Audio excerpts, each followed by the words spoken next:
Hello विद्यार्थियों, English compulsory की class में आपका स्वागत है।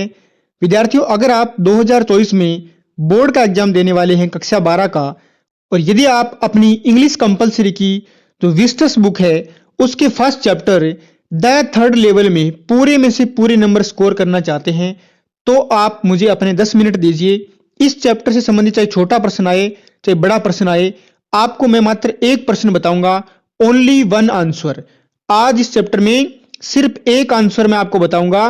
थर्ड लेवल चैप्टर से कोई सा भी आंसर आ जाए तो वो आप लिख के पूरे में से पूरे नंबर है वो स्कोर कर सकते हैं। आज हम कक्षा 12 की इंग्लिश कंपलसरी एनसीईआरटी में जो बोर्ड एग्जाम 2024 है उसको लेकर हम बात करने वाले हैं। आपका जो विस्टस बुक का फर्स्ट चैप्टर है द थर्ड लेवल, उसके हम ओनली वन क्वेश्चन पर बात करेंगे कि सिर्फ एक ही उत्तर आपको लिखना है। देखिए, ये रहा आपका ओनली वन आंसर। कुछ भी आ जाए तो सिर्फ आप इतना लिख सकते हो, आपका काम हो जाएगा। लेकिन उससे पहले मैं आपको थोड़ा सा इसका इंट्रोडक्शन देता हूं कि इस चैप्टर में है क्या। तो चलिए हमारी क्लास को शुरू करते हैं। और अब तक हमारे यूट्यूब चैनल को सब्सक्राइब नहीं किया है तो प्लीज विद्यार्थियों अपना मोटिवेशन हमारे साथ बनाएं और हमारे यूट्यूब चैनल को जरूर सब्सक्राइब कर दें। तो चलिए इस चैप्टर को शुरू करते हैं। इस चैप्टर में है क्या, देखिए, एक मेन कैरेक्टर है जिसका नाम क्या है, चार्ली है। कौन है? चार्ली है, जो इस चैप्टर को नरेट करता है, इसका वर्णन करता है। और एक इसकी वाइफ है जिसका नाम क्या है, लुइसा है। तो लुइसा किसकी वाइफ है? लुइसा वाइफ है किसकी? चार्ली की। और एक चार्ली का फ्रेंड है जिसका नाम क्या है, शैम है। और वो साइकेट्रिस्ट फ्रेंड है। यानी साइकेट्रिस्ट का मतलब क्या होता है विद्यार्थियों? साइकेट्रिस्ट का मतलब होता है मनोचिकित्सक। तो उसका एक मनोचिकित्सक मित्र है, उसका क्या नाम है, सैम है। अब देखिए इस चैप्टर में क्या है, एक ग्रांड सेंट्रल स्टेशन है। अब एक्चुअल में ग्रांड सेंट्रल स्टेशन कहां पर है? वो है अमेरिका के न्यूयॉर्क में। वहां पर सिर्फ और सिर्फ 2 लेवल है।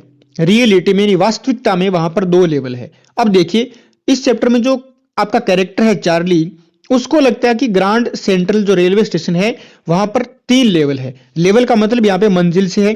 अब एक्चुअल में वहां पर 2 ही मंजिल है, लेकिन चार्ली को लगता है कि वहां पर एक तीसरा तल भी है। अब ये उसकी कोरी कल्पना है। अब देखिए आगे क्या दे रखा है, आगे पढ़ते हैं हम। थर्ड लेवल क्या है? A product of Charlie's imagination. तो चार्ली की कल्पना का एकमात्र प्रोडक्ट है। It's mean no existence. इसका कोई भी एग्जिस्टेंस नहीं है, इसका कोई अस्तित्व नहीं है। यानी एक्चुअल में थर्ड लेवल नाम की वहां पर कोई चीज नहीं है, वहां पर सिर्फ और सिर्फ 2 मंजिल ही है। ठीक है। अब देखिए एक जगह का नाम है गैल्सबर्ग।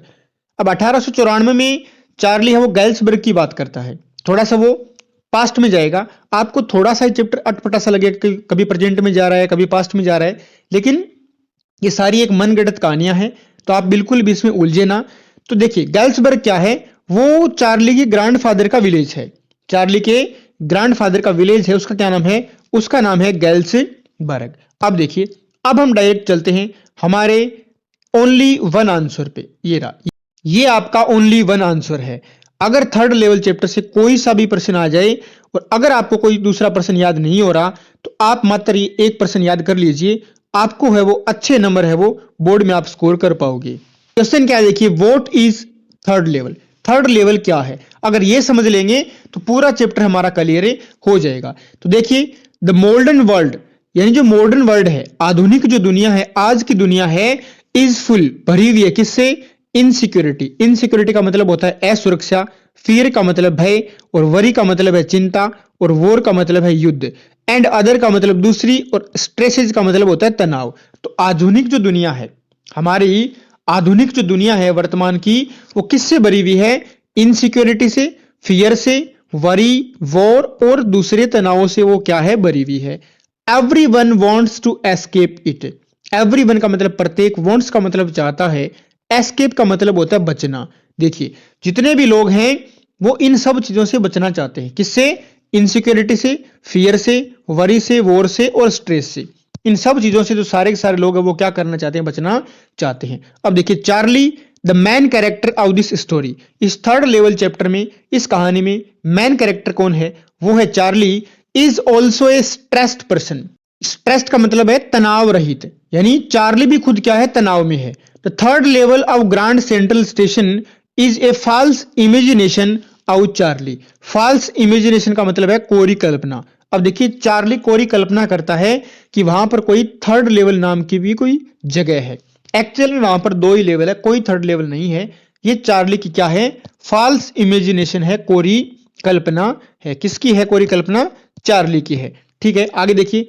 Actually he wants to go back in 1894 at Galesburg. अब देखिए चार्ली क्या कर रहा है। चार्ली एक्चुअल में कहां जाना चाहता है? वो 1894 में यानी पास्ट में जाना चाहता है। कहां पर? गैल्सबर्ग में। किसके साथ में? अपनी वाइफ लुइसा के साथ में। His psychiatrist friend Sam's letter from Galsburg is a sign out telling us that everyone is stressful in the modern world. अब देखिए चार्ली का एक मित्र है। कौन है? साइकेट्रिस्ट, मनोचिकित्सक मित्र है उसका सैम। वो एक लेटर लिखता है। किसको? किसको लिखता है? चार्ली को। और वो लेटर हमें यह बताता है कि जो आधुनिक दुनिया है, मॉडर्न वर्ल्ड है, उसमें सारे के सारे लोग हैं ना, वो स्ट्रेसफुल है। सभी लोग क्या है? तनाव से भरे हुए हैं। अब देखिए जो साइकेट्रिस्ट मनोचिकित्सक का काम क्या होता है? तनाव को दूर करना। लेकिन वो खुद क्या है? वो भी स्ट्रेसफुल है। तो हमें इस कहानी के माध्यम से यही बताया गया है, हमें इस कहानी के माध्यम से क्या बताया गया है कि आधुनिक जो दुनिया है वो क्या है? आधुनिक दुनिया में असुरक्षा है, भय है, चिंता है, बहुत सारे लोग तनाव में रहते हैं। देखिए मानव ने क्या किया? मानव ने जो विभिन्न प्रकार की सुख सुविधाएं हैं उनका डेवलपमेंट क्यों किया? ताकि हम आराम से जी सकेंगे। लेकिन इन सब सुख सुविधाओं से हमारा जो जीवन है वो और ज्यादा क्या हो गया? कठिन हो गया है। अब देखिए यहां पर ये अपने दादाजी का उदाहरण क्यों लेता है? क्योंकि 1894 में क्या होता था? पहले के टाइम में चीजें बहुत सामान्य थी, सीमित संसाधन है, वो लोग उनकी तरफ सोचते थे। इन लोगों की डिजायर इतनी ज्यादा नहीं थी। तो अब वो चार्ली वापस उन्हीं दिनों में जाना चाहता है। क्यों जाना चाहता है? कि वर्तमान जो समय है उसमें ये सारी चीजें हैं जो एग्जिस्ट करती है, और मैं इन सब से क्या करना चाहता हूं? बचना चाहता हूं। तो विद्यार्थियों आप इसका स्क्रीनशॉट भी ले सकते हैं। और ये प्रश्न था, तो आप इतना भी अगर लिख के आओगे तो कुछ ना कुछ एग्जामिनर आपको जरूर देगा। अगर इस चैप्टर से कोई ऐसा प्रश्न आ जाए जो आपको याद नहीं है तो आप ये इसकी समरी लिख सकते हो। इसमें जो मेन चीजें हैं वो मैंने डाल दी है, छोटे प्रश्न है उनके उत्तर भी मैंने इसमें डाले हैं, और लॉन्ग आंसर टाइप क्वेश्चन आए तो वो भी मैंने इसमें डाला है। तो आप ये जरूर लिख दें, आपको एग्जामिनर है वो नंबर जरूर देगा। तो विद्यार्थियों अपना स्नेह ऐसे बनाए रखें, और अब तक हमारे यूट्यूब चैनल को सब्सक्राइब नहीं किया है तो प्लीज इसको सब्सक्राइब करें, और इस वीडियो को शेयर करें अपने फ्रेंड्स के साथ में, ताकि उनको भी है वो कुछ हेल्प हो सके। वीडियो को लाइक जरूर करें, अपना मोटिवेशन बनाए रखें, और कमेंट बॉक्स में जय हिंद जरूर लिखें। तो चलिए मिलते हैं अगली क्लास में, तब तक के लिए जय हिंद, जय भारत, टेक केयर।